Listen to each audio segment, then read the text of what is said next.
Assalamualaikum warahmatullahi wabarakatuh. Jamaah rahimakumullah. Alhamdulillah hari ini kita masih bisa bertemu lagi di channel ADRS Official. Nah, hari ini kita bakal ngupas sesuatu yang, wah ini penting banget. Sesuatu yang seringkali kita lupain, yaitu penyakit yang gak kelihatan, dosa-dosa yang nyelip di hati kita. Gini deh, kita kan seringnya mikir ya, kalau maksiat atau dosa itu ya perbuatan yang kelihatan mata. Mencuri, berbohong, dan lain-lain. Tapi ada loh jenis maksiat lain yang sembunyi jauh di dalam diri kita.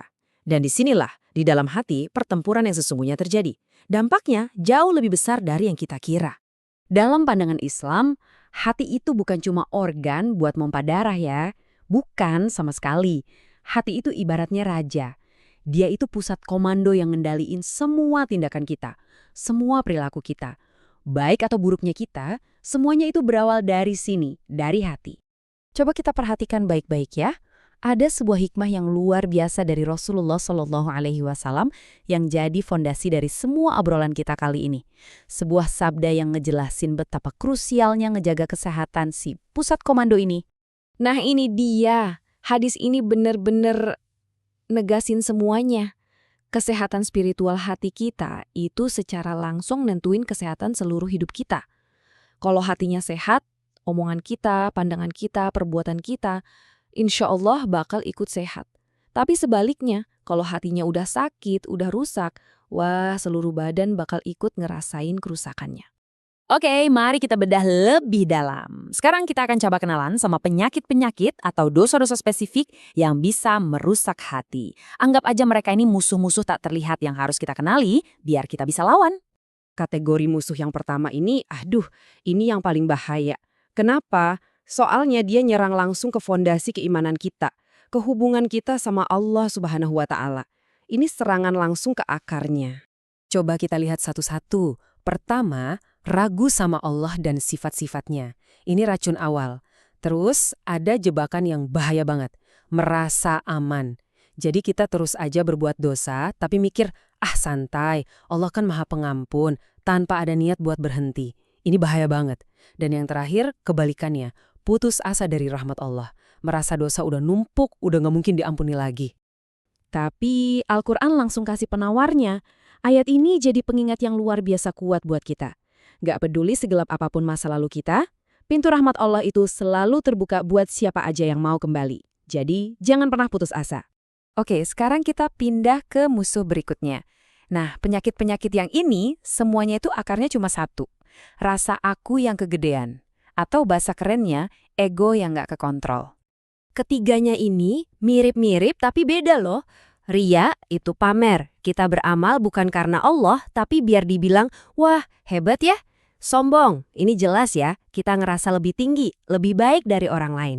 Nah kalau ujub, ini lebih halus lagi. Ini tuh penyakit kagum sama diri sendiri.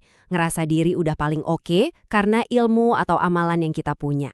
Nah ini biar nggak ketukar, perbedaannya tuh di sini. Sombong itu arahnya keluar. Kita bandingin diri sama orang lain, terus ngerasa lebih hebat. Sementara ujub, arahnya itu ke dalam, kayak ngaca. Kita kagum sama diri sendiri tanpa perlu ada orang lain sebagai pembanding. Dua-duanya sama-sama bahaya, tapi sumbernya beda. Musuh yang terakhir ini adalah penyakit hati yang muncul dalam perasaan dan niat kita ke orang lain. Ini adalah racun yang bisa ngerusak hubungan kita sama sesama, baik secara sosial maupun spiritual. Perhatian baik-baik ya definisinya. Dengki itu bukan sekedar pengen punya apa yang orang lain miliki. Bukan. Dengki itu jauh lebih jahat. Dengki itu berharap nikmat yang ada di orang itu hilang. Ini penyakit yang benar-benar ngerusak. Bisa ngebakar semua kebaikan kita. Selain dengki, ada juga dendam. Yaitu nolak buat maafin orang dan nyimpan kebencian di hati. Terus ada bakhil alias kikir, pelit, nahan-nahan apa yang seharusnya bisa kita kasih. Dan yang terakhir, isyrar. Ini artinya kita udah betah banget berbuat dosa, nggak ada niat sama sekali buat berhenti. Ayat ini jelas banget ngasih peringatan soal sifat kikir. Mungkin kita mikir, nahan harta itu baik buat kita. Untung. Tapi kata Allah, itu justru buruk banget. Sifat kikir itu bisa mencekik jiwa dan ngehalangin datangnya berkah. Jadi setelah kita kenalan sama semua musuh-musuh tadi, pertanyaannya, terus gimana dong? Ya kita harus kembali ke analogi awal. Hati itu adalah kerajaan. Dan tugas kita adalah menjaga kerajaan ini dari penyusup dan penasihat-penasihat jahat yang mau merusak.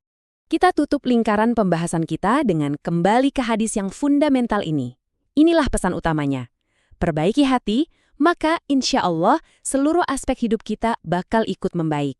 Jaga hati baik-baik, karena disitulah sumber dari segala kebaikan dan juga keburukan. Dan ini pertanyaan buat kita renungkan bareng-bareng. Kalau hati itu adalah raja di dalam diri kita, siapa atau apa yang kita biarin ngebisikin dia setiap hari? Apakah kesombongan, dengki, dan keraguan? Atau malah keikhlasan, rasa syukur, dan harapan? Jawabannya ada di tangan kita masing-masing. Alhamdulillah, selesai sudah pembahasan kita kali ini. Terima kasih banyak atas perhatiannya. Mari kita tutup pertemuan kita ini dengan doa kafaratul majlis. Subhanakallahumma wa bihamdika. Ashhadu an la ilaha illa anta. Astaghfiruka wa atubu ilaik. Wassalamualaikum warahmatullahi wabarakatuh.